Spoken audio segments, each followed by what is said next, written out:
Hello అండి, అందరికీ welcome to Padma Prasad blogs. ఈరోజు నేను గుంట పొంగనాలు ఆమ్లెట్లు వేసానండి.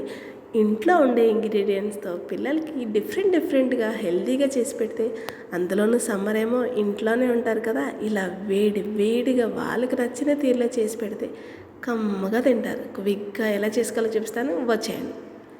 ఒక బౌల్లో ఒక పావు టీ స్పూన్ దాకా పసుపు, రుచికి సరిపడా ఉప్పు, మీ రుచికి సరిపడా కారం వేసుకోండి. నేను పిల్లల కోసం చేస్తున్నాను కాబట్టి కొంచెం తగ్గించి వేశాను.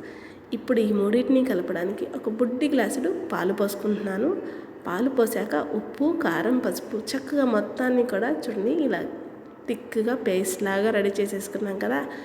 ఇప్పుడు దీంట్లోనే సన్నగా తరిగిన పచ్చిమిర్చి ఒకటి, కొత్తిమీర, ఉల్లిపాయ తురుము, టమాటా తురుము, వీటిని కూడా ఎంత సన్నగా కుదిరితే అంత సన్నగా తరగండి. అప్పుడే గుంట పొంగనాలు తినేటప్పుడు చాలా బాగుంటాయి. పచ్చిమిర్చి, కొత్తిమీర కూడా వేసేసుకుంటున్నాం కదా. ఇప్పుడు నిదానంగా ఉల్లిపాయ తురుము, ఆ తర్వాత టమాటా తురుమును కూడా వేసేసుకుందాం. ఏమీ లేదంటే గుంట పొంగనాలు అంటే ఏంటో అనుకోకండి.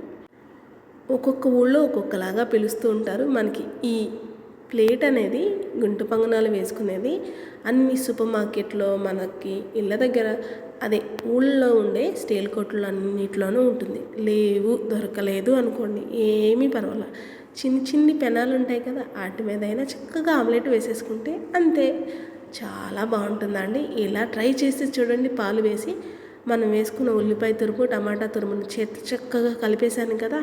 ఇప్పుడు 6 గుడ్లను కూడా వేసి విస్కర్తో నిదానంగా ఓపిక్గా ముందు మొత్తాన్ని కలిపి, ఆ తర్వాత జస్ట్ ఒక 5 నిమిషాలు ఇలా బీట్ చేసుకోండి.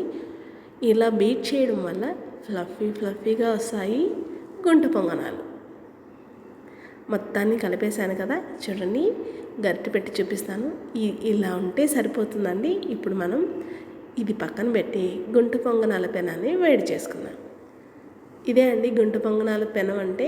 ఒక్కొక్క ఊళ్ళో ఒక్కొక్కలాగా పిలుస్తూ ఉంటారు. నేను గుంట పొంగనాలు వేసే పెనం అంటాను. పెనాన్ని బాగా హీట్ చేసుకొని కొంచెం ఆయిల్ వేసి, ఎక్కువగా వేసేకండి, ఎగ్ ఆమ్లెట్స్ పొంగుతాయి కదా, అప్పుడు మొత్తం ఒకేలాగా అతుక్కుపోయినట్టు అయిపోతుంది. కొంచెంగా వేసుకుంటూ, ఆ తర్వాత పైన కూడా లైట్గా ఆయిల్ జల్లి మూత పెడితే భలే వస్తాయండి. ఎప్పుడు ఇంట్లో చేసే ఎప్పుడు రొటీనేనా, ఇలా కొంచెం డిఫరెంట్గా ట్రై చేయండి. ఇందులో వేసి అన్నీ హెల్తీనే, పిల్లలు కూడా కొంచెం డిఫరెంట్గా ఇంట్రెస్ట్గా తింటారు కదా. చూడండి, మూత పెడితే ఇలా చక్కగా పొంగే. చెప్పానా హాఫ్ వేసుకోవాలని, ఇందుకే చక్కగా. ఇప్పుడు నిదానంగా స్పూన్తో ఇలా అంటే చాలండి. ఎలా టర్న్ అవుతాయో చూడండి, ఇంతే క్విక్గా ఎలా అయిపోయినాయో కదా. రెండోసారి మూత పెట్టవసరం లేదు, జస్ట్ టర్న్ చేసుకొని ఒక 2 నిమిషాలు అలా వదిలేసేసి, ఇప్పుడు వీటిని ఫోర్క్తో అలా ఒక ప్లేట్లో సాస్ పెట్టేసుకొని అలా వాటిని వేసి వేడిగా సర్వ్ చేసుకొని తింటూ ఉంటే భలే ఉంటుందండి.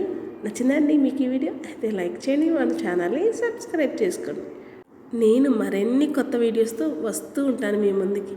అన్నట్టు మర్చిపోయాను, మీరు ట్రై చేస్తారు కదా, ట్రై చేయమన్నాను కదా. గుంట పొంగనాల పెనాలు మా ఇంట్లో ఎక్కడ ఉంటాయి అనుకోవచ్చు. చిన్ని గిన్నెల్లో కూడా వేసుకోవచ్చు ఆమ్లెట్, పర్ఫెక్ట్గా వస్తుంది. నా దగ్గర ఈ షేప్స్ ఉన్నాయి కాబట్టి వేశాను. చక్కగా ఇలా ట్రై చేసి ఎలా వచ్చిందో కామెంట్ చేయడం మర్చిపోకండి. ఉంటాను మరి.